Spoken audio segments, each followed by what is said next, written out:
this hour, President Clinton and the Japanese Prime Minister are meeting for lunch. Joining them at the table is a Hillsborough teenager. KPTV 12's Teresa Luce explains. John Landon has been watching Japanese television reports of the Clinton visits. After all, his 15-year-old son, Brian, could be in the crowd. I'm really proud of him. The high school freshman left for Japan just a month ago. He won a full scholarship with this essay. I hope to speak Japanese only. I am there to learn the language and the culture. The scholarship is in honor of Yoshi Natori. He's the Japanese exchange student who was slain by a Louisiana homeowner back in 1992. Hattori had been mistaken for an intruder when looking for a Halloween party. The Hattori Scholarship means Brian's name's been featured in Japanese newspapers, and more publicity could come soon after being invited to the president's luncheon. How many people ever get to meet the President of the United States and the Prime Minister of Japan? So we're just really happy for him. In Hillsborough, Teresa Luce, the 10 o'clock news.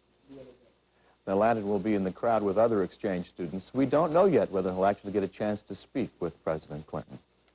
In Manhattan, some turtles. By summer.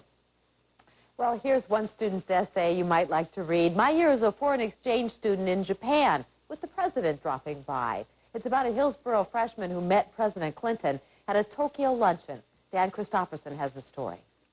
There he is. Yeah. That's at the luncheon. Younger in there. Oh, he does. The biggest lunch of Brian Landon's life sure tasted sweet back home. I'm the proudest dad in the country.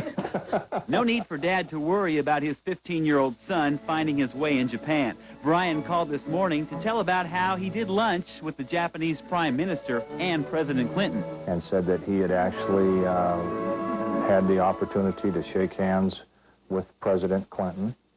And they exchanged a few words. As far as I'm concerned, he's the right kid in the right place at the right time. He's coming. The woman who taught Brian junior high Japanese calls this a teacher's dream. He's a standout in Japan now, 1 month into his foreign exchange program. He really wants to get into the culture, and they know this, and so he will become a very important person in this next year in Japan, I'm sure. Brian's journey is just beginning, but today he made a stop the Landon family won't soon forget. In Hillsborough, Dan Christopherson, the 10 o'clock news. Well, Brian returns home next March, but he does plan to go back to Japan for college. He says he wants to be an international lawyer.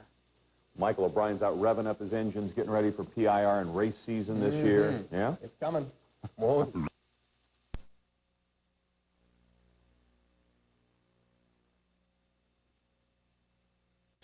Really? You don't think his voice sounds...